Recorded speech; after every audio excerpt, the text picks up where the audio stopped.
So in a moment, we are going to share in words of blessing, prayerful moments. But I think it's a good time for me to front load my talk tonight. I wait a little bit for everybody to be kind of settled in and feeling into the energies of Shabbat. But I think I want to set it up tonight. And then let all of us flow with the energies that follow.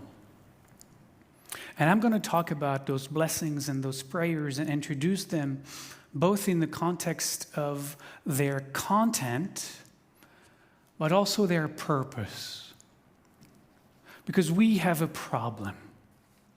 See, we are a community that is challenged by the normal connection with words of prayers.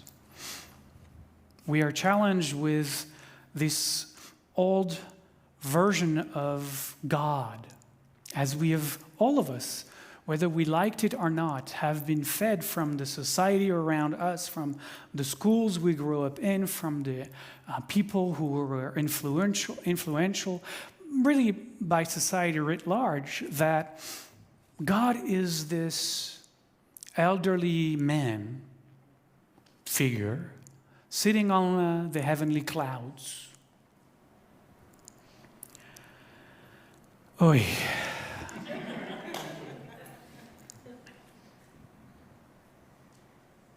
I don't know who came up with that, but come on.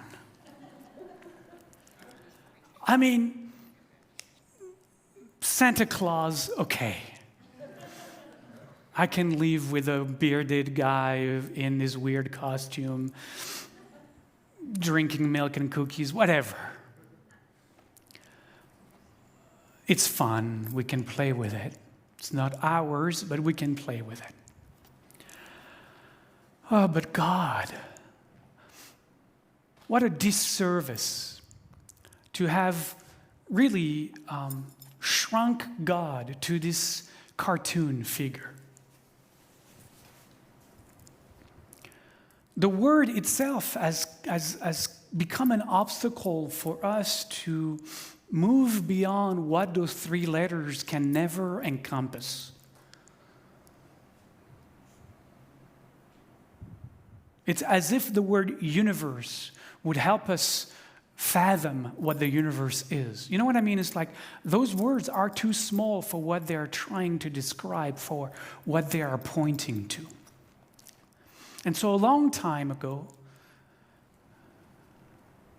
God, it was more than half a lifetime ago, I had to let go of God.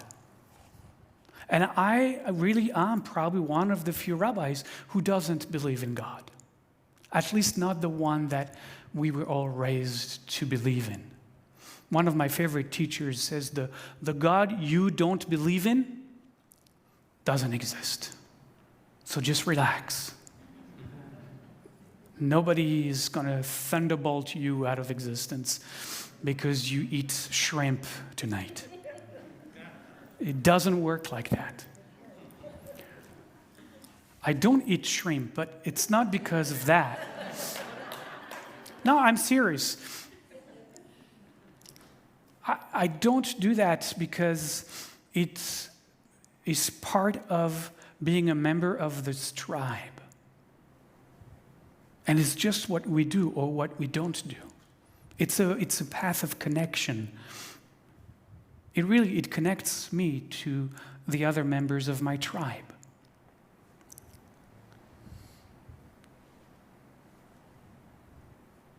So let's talk about that which cannot be named. I'm going to call it that which is.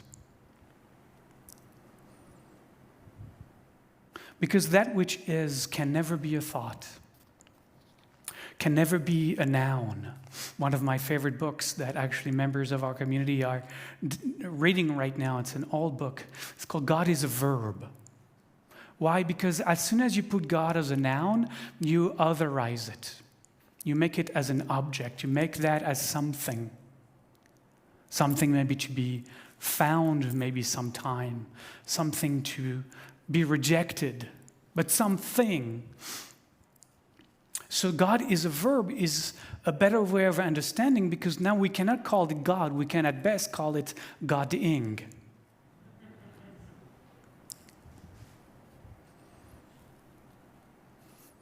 God-ing is God-ing moment to moment. And God-ing cannot be somewhere out there while we are here, because that is also limiting. What kind of a God-ing is only able to be in the heavenly spheres and has nothing to do with the earthly world? It's like we are just saying to God that, or God-ing, that no, there is a place that God is not going to be. What kind of a God-ing is that? It's not a all-encompassing God. What have we done? We've cut God's into pieces. And then we've jailed God and pushed God outside of reality. Here is the secular world, over there is the divine world, and never the twain shall meet. But if we are starting to understand God-ing as that which is, then we're starting to open our heart to the possibility that, in fact, God is in everything. God is in everything. God is in every place. God is in every one. God is in every when. Actually, a better way to say it is how the Hasidic teachers have always couched it, which is in the negative. There is nowhere that God-ing is not. There is no when that God-ing is not. There can be God just on Friday and Saturday, and then the rest of the week God is not. There is nowhere that God is not, no when that God is not. A little harder, there is no one that God is not. Now that's hard, because the ego is like, well, does that mean that I am God? No. It means that God is you. That's very different. Because the ego wants to be God. Feels good. I am God. Yes. We can see a lot of people who have believed themselves to be God. They're like, have, Putin as a name, or other people like that. I'm sure you've found some in your own life. That is not what this is talking about. This is really talking about that there is more to us than our ego concerns. That there is something that is moving through us as us that is greater than this little me that I spend my life defending, fighting, legitimating. That there is a still small voice, a spark within me that is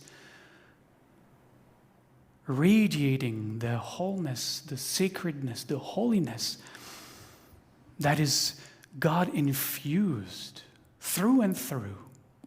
Every atom, every molecule of this being, and this being, and this being. And when we start, and I'm not expecting any one of us to just pop and say, wow, I never thought that. No, but just to entertain the possibility that you are sacred, that you are the embodiment, the shell of that which is most holy. And then you're going to start to look around and say, well, if that's the case for me, then it's the case for this person and this person and this person. And then we start to break down all the walls of separation. We start to see each other as manifestations of that one being. There's a lot of quotes that are attributed to Albert Einstein, Rabbi Albert Einstein, I should say. But he seemed to have said, and I think this points to what I'm trying to say, the one that is looking at me through your eyes is the same one that is looking at you through my eyes. The one that is looking at me through your eyes is the same one that is looking at you through my eyes. There is no other one. There is nowhere that God is not, no when that God is not, no one that God is not, nothing that God is not. This entire universe is God-godding. Everything is Godding. Everything all the time. So I'm talking about this because as we enter into prayer, then what are prayers for? How do we even pray? Because it feels like praying is praying to something. And how can we pray to something if that something is at the same time around and within everything and everyone, all at once transcending and filling all universes and worlds, a totality that has no other. So we have to transform the way we read those verses and those prayers, not into praying to something, but in fact as injunction to remember the oneness of being present right now with this breath, in this room, with this heartbeat, just to keep remembering, because the ego is very good at getting lost in its own stories, its own narrative, its own pursuits, and it forgets the deeper truth underneath all of it. So that's how we engage with prayer. We engage with these words as ways to be reminded of deeper truths. And that is purpose. To me, any spiritual community, any spiritual endeavor has one overarching purpose, under the umbrella of which many actions follow, is to remember the oneness of it all and live from that place. Because from that place, there are no enemies. There are only people who have forgotten their holiness. Purpose is quintessential, because if we want to effect what we call in Jewish tradition tikkun olam, the healing of the world, is that we have to remake this world as sacred, because we have desacralized the world. We have made the world into into objects to be plundered, to be used for our benefits. We have forgotten the sacred of this planet, of nature, of all that supports and sustains us, that with which we are intertwined. And that is purpose. That is why we're here.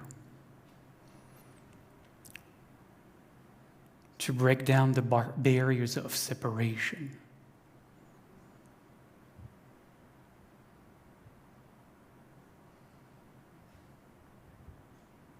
So, let's see how good we can do.